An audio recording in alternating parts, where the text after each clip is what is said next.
आपको फील हो जाता है जब आपका मित्र बिना कहे चेहरे आपसे सामने बैठा हो, आपके परिवार का कोई सदस्य आपके सामने बैठा हुआ है, उदास है, आपको फील हो जाता है ना। Yes, आप sir. सच में उसकी हेल्प करना चाहते हो, आउट ऑफ द वे जाकर। ये करुणा है। और उदासी, बस रोए जाना। वहां पर जो भी व्यक्ति प्रबुद्ध होगा ना, वो मस्त कोने में शांत बैठा होगा कि प्रभु तेरी कृपा, सारे कलेश से मुक्त कर दिया। न पोतों का झंझट, न बेटों का झंझट, न दुनियादारी निभानी है, रोटी टाइम से मिलेगी। मैं आपको एक बहुत प्यारी घटना बता रहा हूँ, Sir, रोहिणी में। हाँ जी, हाँ जी। sir, but there was one lady, she was really spiritual. Like she had the, what do you call that? वो सिमरन करते हैं. So like she had that hmm, in her hand and she was doing that. But sir, hmm. she was weeping the most. And that put me off, sir. That अब यहाँ really एक, put me off. हाँ, अब यहाँ दूसरी चीज ले आते हैं। मैंने आपको अपने गुरुजी के पास में गया था, है ना। मेरे एक मित्र ने बहुत प्यारी सी लाइन बोली थी, आप इसको याद रखना। उसने बोला था कि आजकल अधिकतर लोग आध्यात्मिक नहीं है, आध्यात्म के नाम की चादर ओढ़ रखी है, उसे हथियार बना रखा है। उसमें मैं भी हो सकता हूँ, ध्यान से समझना। जिसकी जितनी मखमली या मलमली चादर, वो उतना ज्यादा आध्यात्मिक। हम समझ ही नहीं सकते कि रियल में कौन स्पिरिचुअल है कौन नहीं है। आप समझिए, शब्द शानदार हो सकते हैं, अंदर बहुत तड़पन है। बहुत पहुंचे हुए व्यक्ति हैं, मैं भी, आपको कई बार मैंने शेयर किया है, मैं सन्यासियों के साथ बैठा हुआ हूं, उनके अंदर का दर्द, तड़पन, मैंने देखा है। पैसे के लिए उनको तड़पते हुए मैंने देखा है, परिवार के लिए तड़पते हुए मैंने देखा है, समाज को गाली देते हुए। मैंने कहा आप क्या कर रहे हो, आपने समाज से आप दूर हो गए हो, पर घुसे हुए समाज में हो। एक सन्यासी थे, बैठे हुए थे, शांत, बिल्कुल शांत। एक क्षण के लिए मेरा आकर्षण बना और मैं वहां पहुंच गया। बस वैसे ही आराम से जाके बैठ गया। मैंने वैसे ही एक सिंपल पूछ लिया कि क्या हम आध्यात्मिक चर्चा कर सकते हैं आपसे। बोले हाँ कर सकते हो। तो वहां दान शब्द उन्होंने जैसे ही बोला, एक लाइन बोली। दान का मतलब है आपके पास 100 है, 50 है, लाख है, आप दान कर दो। मैं बोला चलो मैं कर देता हूँ दान, पर उससे क्या। बोले उससे सुकून मिलेगा। बोले ये आपको कैसे पता लगा। बोले कि मेरे इस 10 करोड़ की संपत्ति थी, मैं 10 करोड़ की संपत्ति को दान करके सन्यासी बन गया। इससे पहले उनके पास जो सब शिष्य बैठे थे, उन्होंने भी बोला कि इन्होंने 10 करोड़ की संपत्ति दान कर दी। उससे पहले मुझे गेट पे भी बोल दिया गया था कि यहाँ सबसे बड़े सन्यासी वो हैं। अब यहाँ समझिए, उन्होंने पैसा दान किया या अभी भी पैसे में घुसे हुए हैं। उन्होंने बस यहां से उठा के यहाँ रख दिया है। अब समझिए, पैसा होना न होना वो ऐसा नहीं है दानी और गरीब बनाता है। आपके मस्तिष्क का कुंठित होना आपको कृपण या दानी बनाता है।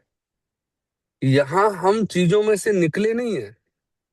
मैं आज गुड़गांव में हूँ, तो इसका मतलब मेरे अधिकतर काम दिल्ली में है, तो मैं दिल्ली में ही पड़ा रहूंगा। अधिकतर लोग ऐसे ही हैं। आप घर पर लौटते हो ना, Yes, sir. आप चाहे 10 दिन महीने भर बाहर रहो। आजकल सन्यासियों का यही हाल है। अंदर से उचाटी उठी, घर से बाहर, जिस दिन रेला पेला गया उस दिन घर लौट के आ गए। मैं किसी की बुराई नहीं कर रहा हूं, मैं बस आपसे रिक्वेस्ट कर रहा हूं कि आप इस नजरिए को देखो। और वहां या ऐसे अंध विद्यालय में भी जाता हूँ, एकादशी वाले दिन कई बार जाना होता है कि चलो जल बांट के आते हैं। समझना, उन्होंने अपने आप को इतना ज्यादा कुंठित बना लिया है, समाज से अलग हमने उनको बना दिया है।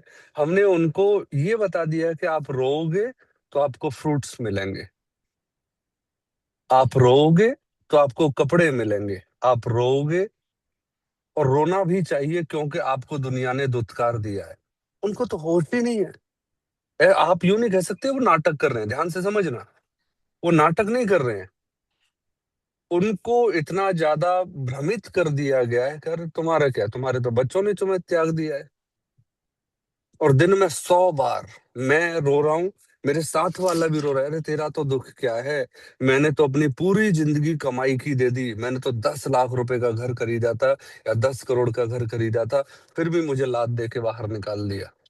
दूसरा कह रहा है तूने तो घर ही छोड़ा, है ना, मैंने तो पोते के लिए अपनी टांग तुड़वा ली थी, मैं गिर गया था स्कूटर से, बच्चे को कुछ नहीं होने दिया, अगर थोड़ी सी चूक हो जाती तो गाड़ी ऊपर से निकल जाती।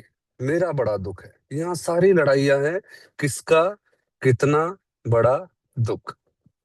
चाहे स्टेटस ले लो, चाहे कुछ भी ले लो, XYZ, आप देखो ना स्टेटस पे क्या चल रहा है। हम बाहर की ओर दौड़ लगा रहे हैं, इसलिए दुखी हैं। पर पिंकी जी, 50 दिन की तपस्या, आपकी तो 5-6 साल की तपस्या है कि आप एक दिन उस शोक में रहे। आप दुखी थे इसलिए दुखी नहीं थे, उस जगह से इतने ज्यादा एनर्जी लेके आ गए थे कि वो निकलने में टाइम लगा। आप तो कहीं गुम हो गए थे, आपके अंदर वो लोग घुस गए थे। अब सोचो, जो इकट्ठे रहते होंगे ऐसे ही उदास लोग, क्या वो कभी खुश हो पाएंगे? उनकी उदासी गरीबी नहीं है, वो तो शानदार जिंदगी है। आपको रोटी की चिंता नहीं करनी है, आपको केस कोर्ट कचहरी किसी की चिंता नहीं, पुलिस का डर नहीं, खाना मिलेगा, कपड़े मिलेंगे। आप उनके कपड़े भी चेक करोगे ना, तो हम एक बार के लिए मार्केट से लाके पहनेंगे 400, 500, 1000, 1200।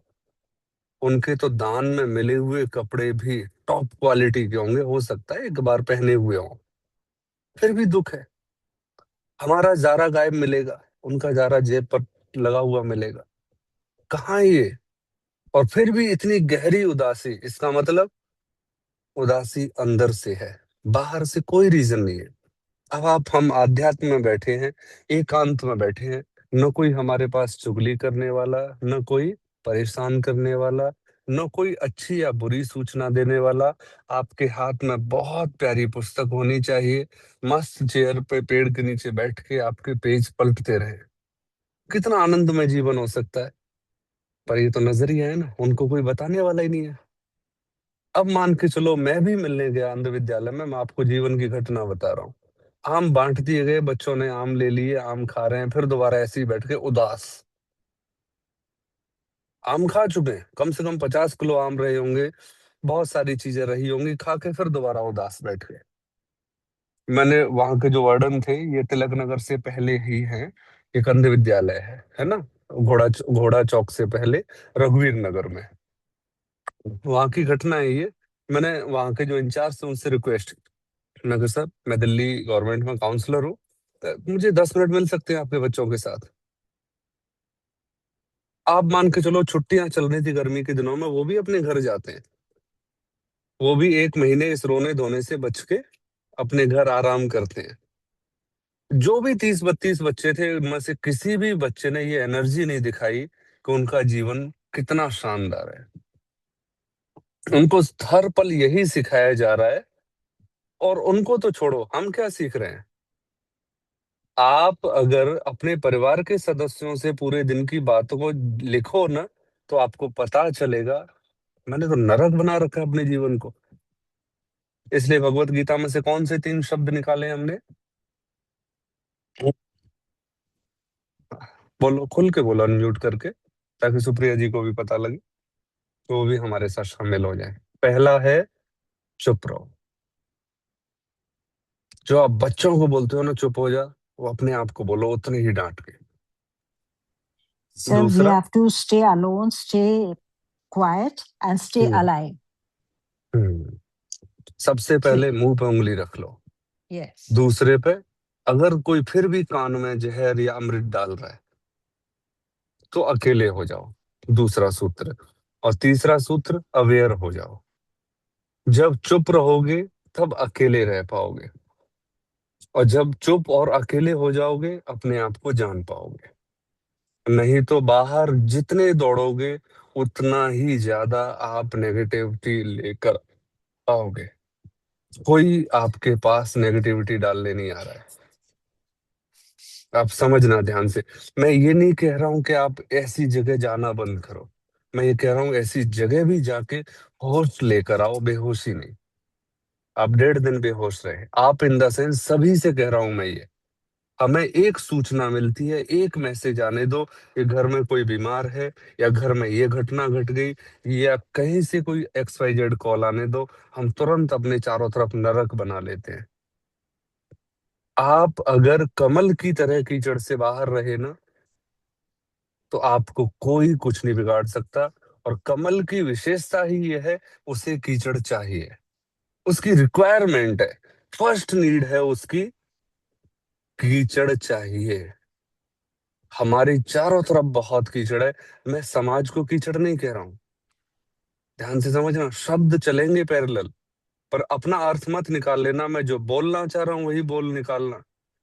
मेरी अगर कोई लाइन आपके पास पहुंच रही है और किसी गीता से, बाइबल से, कुरान से, ग्रंथ साहिब से या वेदों से मैच हो रही है, तो मेरी बात नहीं है वो। आप मैच करने मत बैठ जाना प्लीज, सभी से कह रहा हूं। अब मैं जो बोल रहा हूं उसी को सुनना। मैं जो नहीं बोल रहा, प्लीज उसे मत सुनना, अंदाज मत लगाना। आपने अंदाज लगाया, मैं कहीं खड़ा रह जाऊंगा, आप कहीं निकल लोगे। ठीक है। तो भगवत गीता के 12वें अध्याय में भी संयोग से यही चर्चा है। नाम क्या है तो इसका यही 12वें अध्याय का? यही जी। जो पिंकी जी के साथ हुआ, यही सेम मेरे साथ हुआ था कल। बुआ ने आके हम्म। यही ऐसी स्टोरी बताई। तो जैसी उन्होंने स्टोरी बताई, तो मतलब उन्होंने ये बताया कि एक अंकल हैं, वो गुरुद्वारे आते हैं, पर उन्होंने अपना घर वर सब बेच दिया अपने बेटे के लिए, और बेटे ने आगे सारी चीजें बेच के खुद अब्रॉड चला गया और अंकल को ऐसे ही ओल्ड एज होम में छोड़ दिया। But that uncle is so happy and still thankful and grateful. वो आगे सेवा कर रहे हैं और सबकी हेल्प कर रहे हैं। तो मतलब जब तब सुना मैंने, तो मुझे इतना गुस्सा चढ़ा कि उनका बेटा बता दो कहाँ है, मैं पीट के आती हूँ भी। तो बट वही था कि हाँ, ये था कि पहले मुझे ये चीजें बहुत अफेक्ट करती थी। मतलब 2 दिन तो बहुत कम बात है, हफ्ता 10 दिन जब तक मैं उस इंसान को देख ना लूं, मिल ना लूं, या कुछ कर हम्म। ना लूं, तब तक मेरे दिमाग में घूमती रहती थी बात। लेकिन हाँ, कल बस वही उस टाइम के डिस्कशन के लिए 15-20 मिनट्स अफेक्टेड रहे, लेकिन उसके बाद मैं भूल गई। अब उन्होंने रिपीट चलो, करी है तो मुझे सारी चीजें दोबारा से याद हाँ आ। याद आई है। अब यहाँ ध्यान से समझना है। अभी आप सिर्फ एक पहलू को जानते थे, हम्म। फिर दोबारा आ गया। होश में रहो। अगर कोई आपको कुछ सुना रहा है, हाँ। आप इतने होश में रहो कि उस बात को सुन सको। हम बह गए उनकी स्टोरी के साथ। नहीं, आपको खड़े रहना है, तटस्थ खड़े रहना है। आप देखोगे आधी स्टोरी छोड़ देंगे वो, क्योंकि आप मजे ही नहीं ले रहे हो, आप उदास ही नहीं हुए। वो किस लिए सुना रहे थे स्टोरी? उदास होने के लिए ना। खुश होने के लिए होते हम्म। तो क्या सुनाते? चुटकुला। पर उन्होंने क्या सैड स्टोरी चूज की। आज मुद्रा वर्कशॉप में ये पॉइंट आया था कि अगर कोई हंस रहा हो ना, तो हम बोलते हैं पागल है क्या, क्यों दांत फाड़ रहा है? हंस रहा हो तो। और अगर उदास है तो मान लेंगे हाँ कोई कारण हो सकता है, ठीक है उदास बना रहे। हम हंसी को पागल मानते हैं, उदासी को सम्मानजनक मानते हैं। तो इसलिए अधिकतर स्टोरी आप देखना लोग कैसी सुनाएंगे, उदासी भरी। अब वहां आता है हमारा तीसरा नियम, होश में रहो। अब होश में इसलिए रहो, हमें नहीं पता बेटा है या नहीं है, पहली स्टोरी। दूसरी, हमें ये भी नहीं पता कि बेटा बेच के गया या नहीं बेच के गया है। तीसरी स्टोरी, अगर आप हैप्पी हो तो ये स्टोरी मायने ही क्यों रखती थी? इसका मतलब हैप्पी नहीं हो, या फिर इनमें से कोई भी घटना नहीं है। आप मस्त यहाँ पर टाइम पास कर रहे हो क्योंकि आपका बाहर टाइम पास होना मुश्किल है। कितने सारे पहलू हैं। जब आप तटस्थ रहोगे, मैं, याद रखना, मैं शंका करने के लिए नहीं बोल रहा हूं, मैं सचेत करने के लिए बोल रहा हूँ। शब्दों को ध्यान से चूज करना। कृष्ण और अर्जुन का यही डिस्कशन है। अर्जुन शंका से पूछ रहा है, भगवान श्री कृष्ण उदासी हटाते हुए आंसर दे रहे हैं, इसलिए वो होश में आ रहा है। पर हम अक्सर एक दूसरे से बातें करते हैं तो उदासी इतनी ओढ़ लेते हैं, हम किसी को बीच में ही रोक सकते। नहीं तो कहेगा मेरी बात तो कभी सुननी नहीं है। कई बार एज ए काउंसलर जब मेरे आगे स्टोरी चल रही होती तो मैं बोलता हूँ कि मैं यहाँ आपको थोड़ी देर रोकना चाहूंगा। अब इसलिए रुकना पड़ता है क्योंकि यहाँ कट टू कट बात चल रही है, बात माननी पड़ेगी मेरी। तब बेचारे रुक जाते हैं। फिर मैं उनसे पूछता हूँ कितनी बार सुनाई है ये। अब उनको लगता है कि ऐसे काउंसलर के तो दो लगा दो, मेरे दुख का मजाक बना रहा है। फिर मैं कहता हूँ हाँ, जो आप सोच रहे हो वही सही है। अब सच्चाई समझिए, फिर रुकते हैं वो। मैंने कहा आज क्या कर सकते हैं हम? आज का जीवन इतना सात्विक है, आप सरल रहो बस। आज के जीवन में सांस लेने को मिल रही है ना, खुल के सांस लो। आपको भोजन मिल गया, खुल के भोजन खाओ। यही था ना 11वें अध्याय में, सांख्य उसमें। सिंपल यही है, आप वर्तमान में स्थिर रहो, ये मानकर कि ये परमात्मा है और परमात्मा इसमें है, बस इतना ही मानना है। और हमने इतनी स्टोरियां मान ली, तो दुख तो मिलेगा। जब जब हम अपने रास्ते से चूकेंगे, तब तब हमारा रास्ता लंबा हो जाएगा, याद रखना। आपको जाना है, सीधा जाना है, जीपीएस भी इशारा कर रहा है सीधे चलो। एक मोड़ हम चूकते हैं, क्या होता है फिर? वो रीराउट कर देता है आपके, और 2 4 10। और ये डिपेंड करेगा आप कौन सा मोड़ चूके हो। अगर आप कोई भयंकर मोड़ चूक गए, तो भयंकर लंबे गए। इसलिए आपका होश में रहना जरूरी है, बेहोशी नहीं। मैं भी बहुत सारे लोगों के साथ बैठता हूँ, मुझे भी बहुत स्टोरी सुनने को मिलती है, तो मैं रियल स्टोरी अपने आप निकाल लेता हूँ, उस पर डिस्कशन करता हूँ, लोगों को रिलैक्स मिलता है। आपसे बस यहाँ चूक हो जाती है, आप और वो और स्टोरी एक ही हो जाता है, सब खिचड़ी हो जाता है। तो उदासी आती है, गुस्सा आता है, शिकायत आती है। आप मुस्कुराओ, अंकल अभी ठीक लग रहा है आपको? हाँ, तो छोड़ो यार, जाने दो, बात खत्म। क्यों ढूंढना है उसे? दो लगा भी दोगे तो क्या हो जाएगा? तो सिंपल है। तो चलिए आइए, थोड़ा इस अध्याय को थोड़ा समझ लेते हैं। इस अध्याय का नाम है भक्ति योग। अब यहाँ समझिए, भक्ति। सुप्रिया जी, आप वाली बात आ गई। आप जिस जर्नी में है, आज संयोग से वही अध्याय शुरू हो गया, ठीक है ना? हम भक्ति में है, जैसा आज आपने एक्सप्लेन किया था। और भक्ति योग अगर 11 अध्यायों के बाद आया है, तो आप समझ सकते हो किस लेवल का योग है। आप समझ रहे हैं ना? ज्ञान पहले आ चुका, कर्म पहले आ चुका, दुनिया के सारे 3 तबाड़े सब पहले आ चुके। ये 12वें अध्याय पर जाकर आया है भक्ति का योग। तो आपको उसकी गरिमा समझनी है, आपको भक्ति को गहराई से समझना पड़ेगा। कीर्तन को भक्ति मत मान लेना, कीर्तन अलग है। सिमरन को भक्ति मत मान लेना, भक्ति अलग है। आप किसी के समर्पण को भक्ति मत मान लेना, ये उससे भी अलग है। किसी मूर्ति के प्रति समर्पण मत मान लेना, उससे भी अलग है भक्ति। कैसे अलग है? सोचो, एक बच्चे का पहला प्यार कौन होता है? फिर थोड़ा बड़ा होता है तो सर्कल, दोस्त सर्कल, फ्रेंड सर्कल। आके कहता है माँ आपको क्या पता? क्लियर। अभी माँ को सब कुछ पता था, और अब माँ को ही कुछ नहीं मालूम। तो भक्ति बदल गई ना बच्चे की, बस देवता ही बदल गए। आप समझना, गारंटी। अगर इस एज में, टीनेज में माँ को कुछ समझता हो, तो माँ को क्या, बाप को भी कुछ नहीं समझता बच्चा। तो कौन बदला? अब बदलना, समझना। जब समझ बदल जा रही है, तो भक्ति कितने रूप बदलती होगी, या भक्ति को हम कितने रूपों में बदल देते होंगे। फिर एक और लिखा है, संयोग से ये चीजें मिल रही हैं। फिर हमारा हमारा जुड़ाव, हमारा समर्पण समाज के प्रति हो जाता है। ये समाज क्या सोचेगा, इस चक्कर में जो दिख रहा है ना, उसे भी इग्नोर नहीं कर पाते। पता चल रहा है कुआं है, पर नहीं, समाज क्या सोचेगा। इस चक्कर में एक बार घटना हुई थी। मैं ज्वालाहेड़ी मार्केट गया हुआ था सुबह, मेरे पुराने साथी टीचर्स मेरे साथ थे।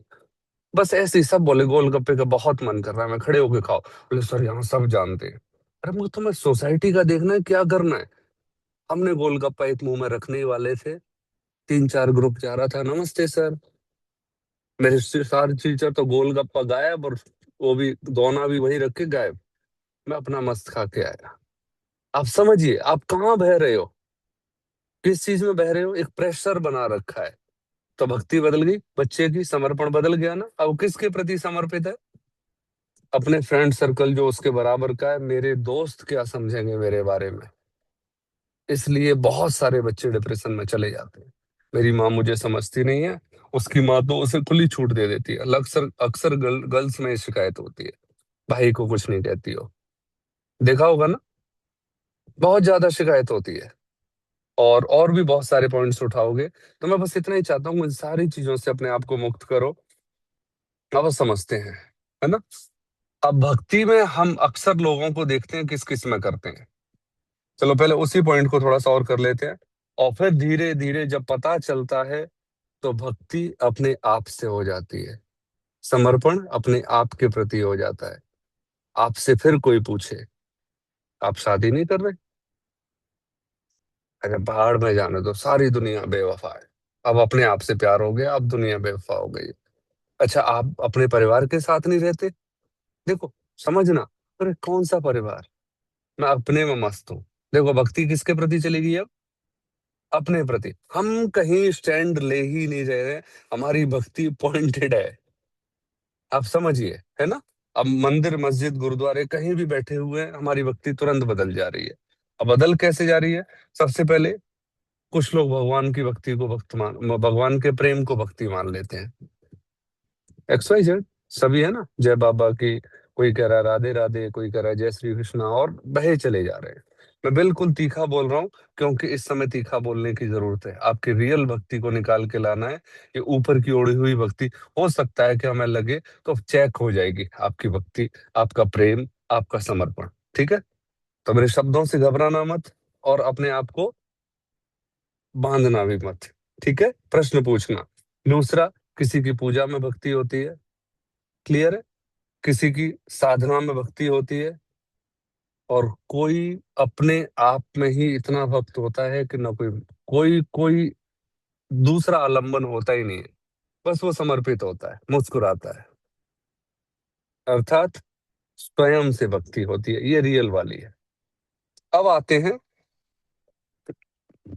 अच्छा, अब यहाँ ध्यान से सुनना, एक कहानी याद आ रही है मुझे।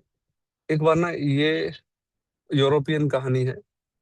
एक पादरी को पता लगा कि कोई 3 सन्यासी रहते हैं जंगल में, और वो ना कुछ भी प्रार्थना गाते हैं।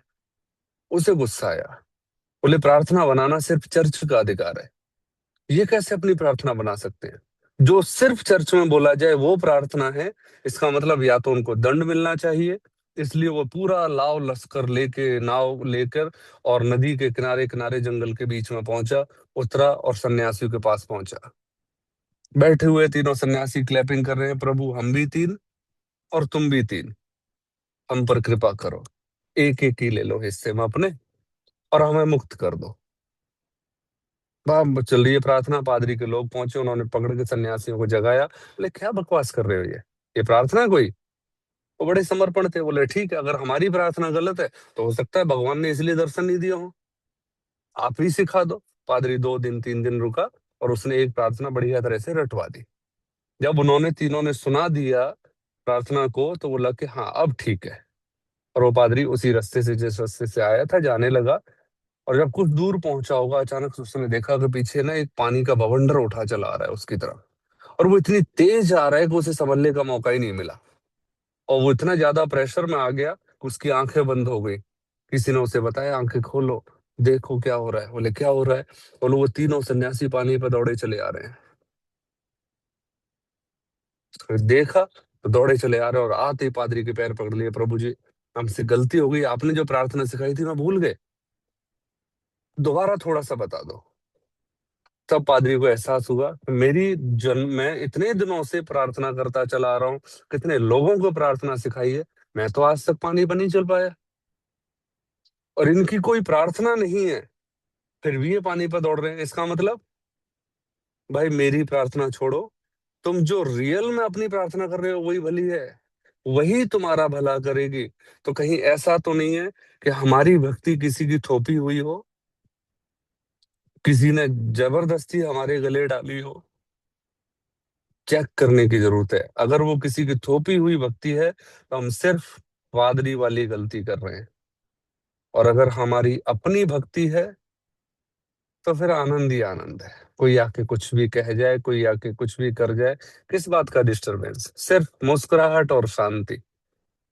आप मानोगे नहीं, मैंने बहुत सारे ऐसे गुरुकुल के ही लोगों से मिला हूं जिनके पैर में बहुत ज्यादा चोटें। हुआ क्या था, अक्सर एक दिन पेड़ को काटना था, तो एक हमारे स्वामी जी थे, वो थोड़ा सा चीजों को परफेक्ट पसंद करते हैं, पर बहुत आध्यात्मिक बहुत थे। तो कुछ उनकी ना, मुझे आज समझ में आ रहा है, उनकी मसल मेमोरी कुछ रह जाती है। वो क्रोध करना नहीं चाहते थे, हो जाता था, और आध्यात्मिक भी थे। तो कई बार मजाक उड़ाते थे कि आदमी नौटंकी करता है, इससे बढ़िया क्रोधी कोई नहीं है। तो कोई बात नहीं, और ऐसा भी नहीं कि उन्होंने अपने लांछन को कभी डिनाई किया हो। बस कहते थे हो जाता है, क्या करूं। सरलता भी इतनी का स्वीकार करते थे, और ढीठ भी इतने कि हर दिन में 2 बार कर दें, 4 बार कर दें। एक दिन पेड़ पे चढ़े, लकड़ी काटी नहीं जा रही थी, पेड़ को सर्दियों में क्या है, काट के थोड़ा सा वो कर देते हैं, ज्यादा बढ़े नहीं गर्मियों में, तो गर्मियों तक वो खिलखिला जाएगा। तो ये वो रहता है एक तरीका। चढ़ के नीचे कूदे, कांच पड़ा हुआ था, पूरी एड़ी कट गई उनकी। कम से कम 20-22 टांके उस समय आए होंगे। और वो बंदा कुछ नहीं है, उसने हाथ से बांधा, बंद किया, उस पर जो भी हम जड़ी बूटी लगा सकते थे लगाया, और हॉस्पिटल लेके गया। मैं भी उनमें साथ में था। हॉस्पिटल में डॉक्टर बोला एनेस्थीसिया लगेगा। बोले क्यों लगा रहे हो, जब कटने पर दर्द नहीं हुआ तो सिलने पर काहे का दर्द। अब देखो डॉक्टर कितना चतुर है, उसने चिमटी से ये पकड़ लिया। बोले हाँ दर्द होता है। अब समझना ध्यान से, उन्होंने अपने आप को इतना सरल बना लिया, कह रहा हाँ दर्द हो रहा है, हो रहा है, दर्द हो रहा है। अब उसके लिए रोना क्या। आप समझिए, उन्होंने अपने आप को इतना शांत कर लिया है कि अब चीजें डिस्टर्ब नहीं करती। वो उनकी अपनी भक्ति है। वो किसी से शिकायत भी नहीं करते, किसी से उम्मीद भी नहीं करते। तो अब यहां समझना, भक्ति का आधार क्या है। आपको क्लियर हुआ इस कहानी से। आपकी अपने समर्पण जिस भी तरह से है। अब यहाँ ध्यान से आना, अगर हरने जी आपका दिल कर रहा था उदासी में जाने का, तो उसमें खुश होना है, आगे कभी ग्लानि से नहीं भरना है। भले ही मैंने आपके थॉट्स को डिनाय कर दिया, या मोड़ दिया, या बदल दिया, पर आपको उदास नहीं होना है। ये नहीं सोचना है कि हाँ ऐसा हो सकता था, नहीं। आप अपने पर टिके रहोगे, यही भक्ति है। पिंकी जी, आपको वहां से उदासी मिली, हाँ वो लोग दुखी हैं, आप उस पर टिके रहो, ये आपकी भक्ति है। आप समझना ध्यान से, मैं अपनी ही बात 1000 बार काटूंगा। बहुत गहरे में ले जाने के लिए ऐसे भी चलाना पड़ता है। जब देखा है आपने बोरवेल होते हुए, जब गड्ढा होता है तो वो जो पाइप है, एक बार राइट घूमता है, तो एक बार लेफ्ट भी घूमता है। तो उसके लेफ्ट घूमने को बात काटना मत मान लेना, उसका लेफ्ट घूमना जरूरी है। जब तक आप पूरी तरह से उनसे दुख नहीं लोगे, तब तक आप जगोगे नहीं। आज एक विजिट ने हमें दुखी कर दिया, कल को बाई चांस उनके साथ 2 दिन रहना पड़ गया, तब तो उनसे भी ज्यादा उदास हो जाओगे। तो मैं तो चाहता हूं कि आपको चक्कर काटना पड़े बार बार उस जगह का। जिस दिन आप वापस निकलोगे, उस दिन आप वापस आओगे, उदासी नहीं आएगी आपके पीछे। समझ रहे हो, ये भक्ति है जो किसी से न गंध लेती है, न किसी का असर ऊपर आने देती है, कुछ नहीं। आप बस समर्पित रहते हो। हाँ, कुछ समय के लिए हम मनुष्य हैं, हमारे जीवन में आज जो घटनाएं घट रही हैं, वो थोड़ा सा हृदय को भारी करती होंगी, मन को घंटों घंटों न लगने देती होंगी। पर जैसे जैसे आध्यात्म की गहराई में जाओगे, तो आपको पता चलेगा कि हम किसी भी घटना को घटने से नहीं रोक सकते, किसी भी घटना को। सारी घटनाएं बहुत बड़ी हैं, और सारी घटनाएं कुछ भी नहीं है, है ना। अगर 2 व्यक्ति बैठे हैं, मैं कहूंगा मेरे जीवन का दुख सबसे बड़ा है, और अगर अभी आपसे पूछूं, तो आपको लगेगा कि मेरे जीवन में भी एक दुख है, ये नहीं हो तो मेरा जीवन स्वर्ग हो जाए। ऐसा कभी नहीं हुआ कि सारी घटनाएं समाप्त हो गई हों। जिसके साथ भगवान श्री कृष्ण है, उसी का मोर बना रहा पूरी जिंदगी भर। सोचो, पांडवों के साथ नहीं थे क्या भगवान श्री कृष्ण, सुदर्शनधारी थे। कुछ लोग हुए हैं बस, विष्णु और कृष्ण जैसे, राम जैसे, जिनके पास सुदर्शन चक्र था, मतलब फुल पावरफुल। दौड़ना पड़ा, मथुरा छोड़ी, वृंदावन छोड़ा, कहाँ पहुंचे, द्वारका पहुंचे, द्वारका भी बसी बसी नहीं बसी, बहुत नुकसान हुआ। पांडव थे, बहुत बाहर महारथी थे, भटक रहे हैं। जंगल जंगल, जंगल जंगल तक तो ठीक था, भेष बदलना पड़ा है, नाचने वाली बनना पड़ा अर्जुन को, क्योंकि कोई भी पहचान सकता था। अब जगह तो छोड़ो, शरीर बदलना पड़ा, इसका मतलब। और हमें शिकायतें हैं, आप समझिए। तो यहाँ सिर्फ इतना स्वीकार करो कि देखते हैं परमात्मा ने मेरे जीवन में जो भी कष्ट दिया है उसका समाधान कैसे निकालता है। अगर आप दुखी होकर उस घटना को और ज्यादा एनर्जी देके रोकने की कोशिश करोगे, और अगर आप ढीला छोड़ दो, कुछ नहीं है। घर में सांप घुसा, आप एकांत में देखते रहे, वो चारों कोनों में मुंह मार के गेट पर वापस आया और निकल गया। अब आप सोचो कि नहीं, गेट से ही वापस हो, तो आपको एफर्ट्स करने पड़ेंगे ना। और फिर भी वो गली में घुस जाए या मकान में और घुस जाए, गारंटी नहीं है। तो सबसे अच्छा क्या है? समर्पण, इंतजार। आपके जीवन में जो भी घटना घट रही है ना, इतना प्यार से इंतजार करो घटने का और संपूर्ण होने का। देखते हैं, है ना। मैं तो पर्सनली आप सभी को जानता हूं, तो मैं आप सबसे रिक्वेस्ट कर रहा हूं कि जो भी हमारे जीवन की करंट सिचुएशन है उसको गहरी सांस लेके स्वीकार करो, बिल्कुल स्वीकार करो। और अर्जुन को 18 अध्यायों में यही किया है कि तू स्वीकार कर कि तू युद्ध के मैदान में है। तो स्वीकार कर कि तू सिर्फ तीर चलाएगा, आगे तीर की जिम्मेदारी है वो क्या चलाएगा, ठीक है। आप सिर्फ, मैं एज ए कृष्ण आपसे रिक्वेस्ट कर रहा हूं, आप सिर्फ इंतजार करो उस पल के बीतने का, उस घटना के बीतने का। फिर आप मुझे बताओगे कि इस क्वेश्चन का, इस समस्या का जो हल निकला वो आपने एक्सपेक्ट किया था।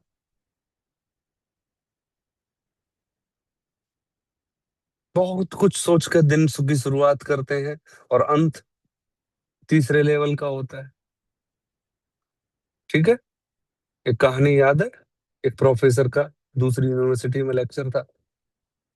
जब वो लेक्चर देके वापस आया, उसने महीनों तैयारी की थी उस जगह यूनिवर्सिटी में लेक्चर देने की। बहुत बड़ी यूनिवर्सिटी थी, बहुत कम लोगों का नंबर आता था। तो पूरा परिवार, पत्नी वगैरह सब खुश थे कि ये लेक्चर देने जाएगा। वो भी खुश था लेक्चर देने जाएगा, इसलिए महीनों तैयारी की थी। पूरे रास्ते याद करता हुआ गया, स्टेज पे लेक्चर हुआ, घर आ गया। उसकी वाइफ ने पूछा, हाँ जी, कैसा रहा आपका लेक्चर? उसने पूछा, कौन सा? उसकी पत्नी को आश्चर्य हुआ, ये क्या हुआ इसे। हाँ पूछ रहा हूँ ना, कौन सा। बोली, कौन से का क्या मतलब है? बोले, कौन से का मतलब है कि जब मुझे निमंत्रण मिला था तब मेरे मन में था कि ये लाइन बोलूंगा। जब मैंने तैयारी की तो मैंने अलग 10 पेज लिखे थे कि इनको शानदार तरीके से बोलूंगा। जब मैं रास्ते में जा रहा था तब मुझे याद आया कि वो सब बेकार है, ये बोलूंगा। और स्टेज पर गया तो कुछ और ही बोल दिया। और रास्ते में आ रहा था तो सोच रहा था ये बोला जा सकता था। तो यहाँ तो कुछ है ही नहीं। सोचो कुछ, होना कुछ, मिले कुछ, परिणाम कुछ। तो यहाँ क्या करना है? जहां हो वहीं ठहर जाओ। जिस दिन लेक्चर होगा हो जाएगा, शब्द में कुछ नहीं होगा तो धन्यवाद करके स्टेज से उतर जाएंगे। जीवन में कितनी भी क्रूर घटना क्यों ना हो, उसका भी धन्यवाद किया जा सकता है। रोना आपके हाथ में है, धन्यवाद कोई कोई कर पाता है।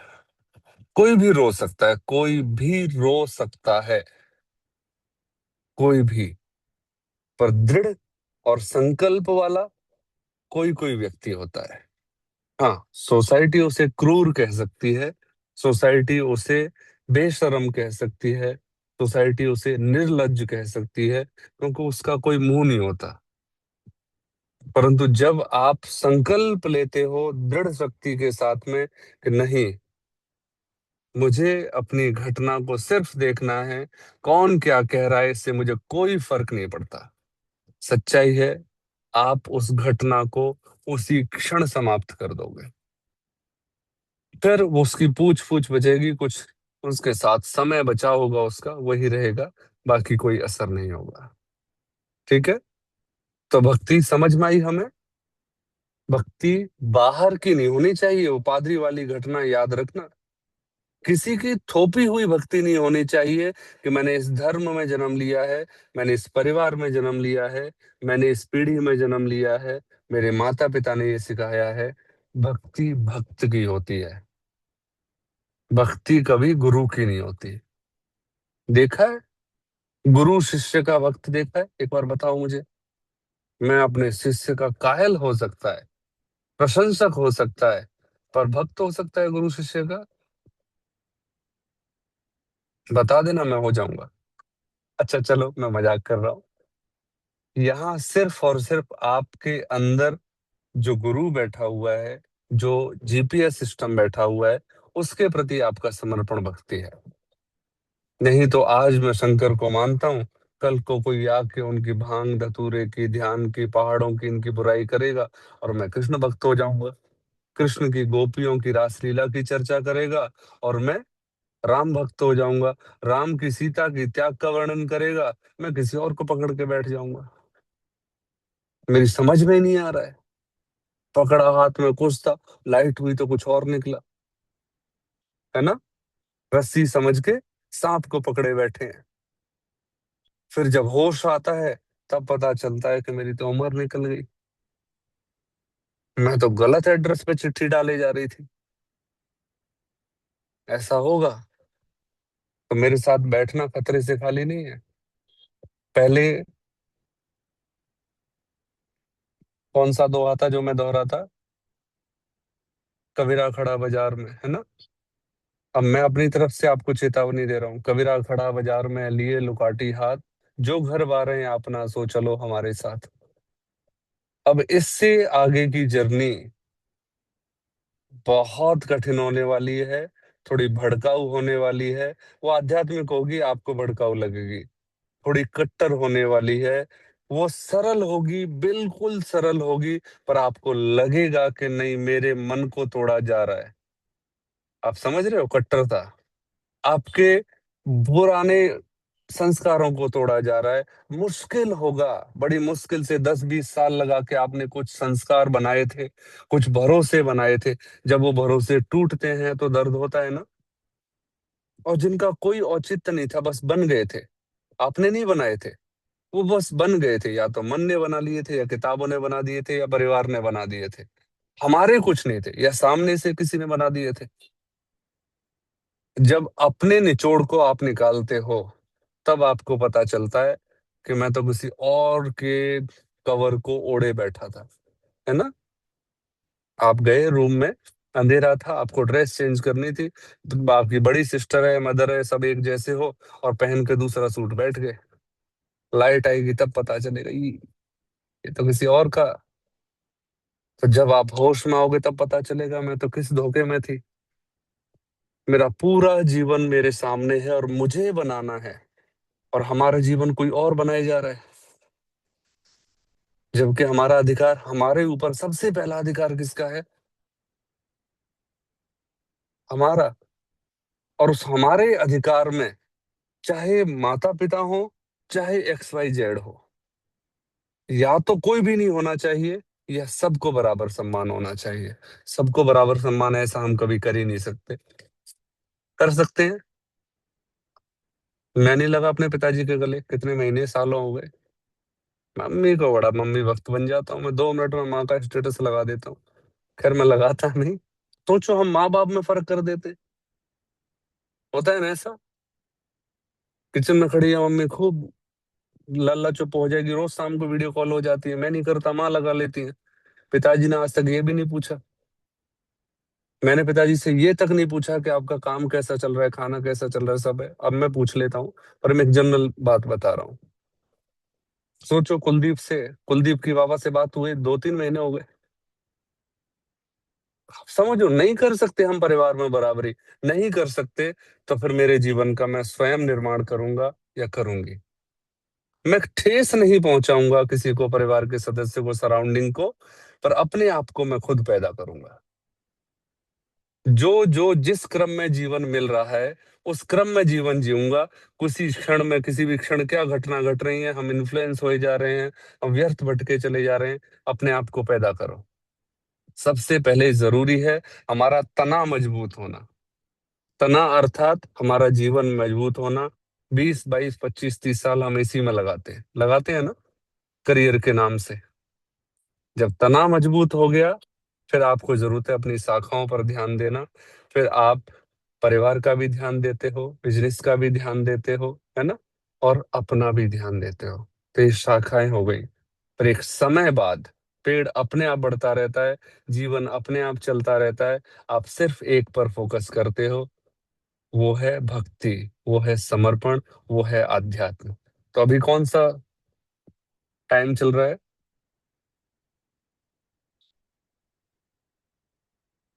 मतलब अभी तो तना ही नहीं बने हम, है ना। पेड़ पहाड़ की तो देखी जाएगी। नहीं है, न चाहो तो भी जंगल में पौधा विकसित होता है। तो हमारी जो उम्र है, हमारी जो समझ है, हमारी जो सराउंडिंग है, ये इशारा कर रही है कि अपनी आत्मा पर काम करना है ना। अब वृक्ष तो जंगल में भी बना है ना, किसी ने उसे तराशा है, किसी ने उसे बताया कि तेरे को ये ऋतु चल रही है फल उगाने हैं? नहीं ना। सिंपल है। तो आइए, मैं कुछ पॉइंट्स लिखे थे। सच्चा भक्त कौन है? ये भगवत गीता ने बताया है, जो किसी से द्वेष न करता हो। और किसी से द्वेष कौन करेगा? जो दूसरे पर ध्यान देगा, सीधी सी बात है। और हम इतनी देर से क्या चर्चा कर रहे हैं? अपने निर्माण का।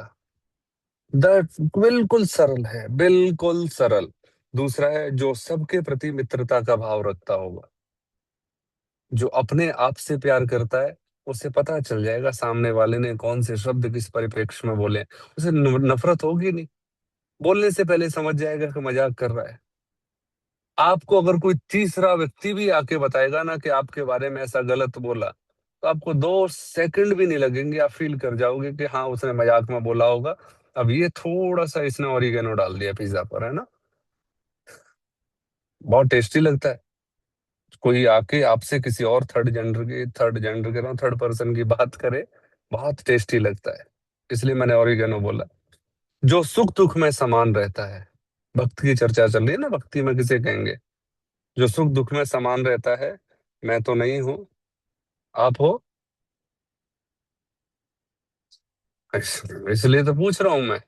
जो क्षमाशील है, जो माफ कर सके अपने आप को भी।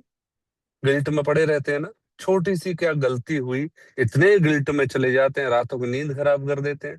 अरे किसी से कुछ गाली गुली दे भी दी तो क्या हो गया? किसी से 100 रुपए ठग भी लिए तो क्या हो गया? तो जो सबको क्षमा कर सके।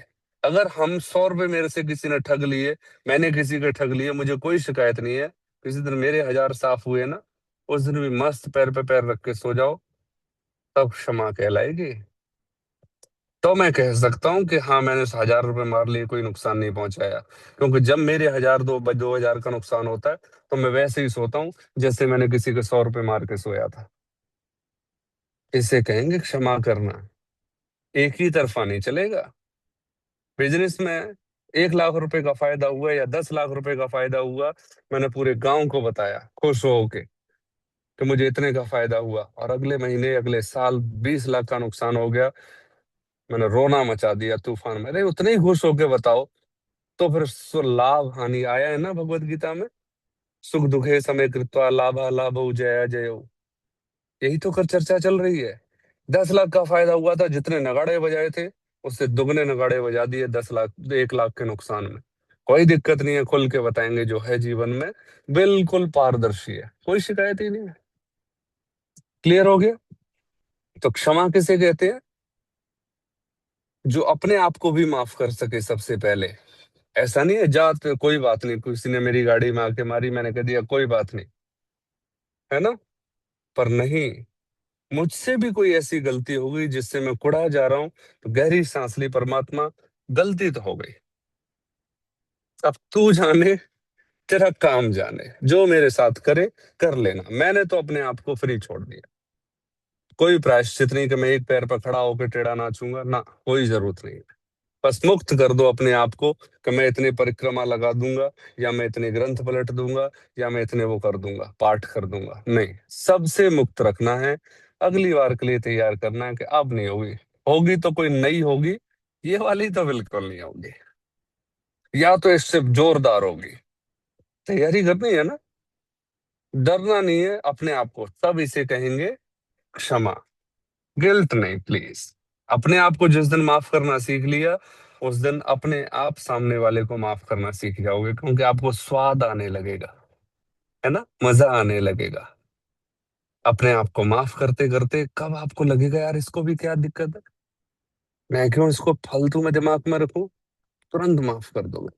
तो सबसे पहले जरूरी है अपने आप को माफ करो, फिर प्रकृति भी आपको माफ कर देगी। जो आपके जीवन में घटनाएं चल रही है ना, एकदम से गायब हो जाएंगी, एकदम से पता ही नहीं चलेगा अरे क्या हुआ। फिर थोड़ा समझ में, फिर कहोगे यार मजा नहीं आ रहा, कुछ तो चाहिए जीवन में, है ना, उठा पटक। तो वो अलग बात है, आती जाती रहेंगी, वो बहुत तेज है।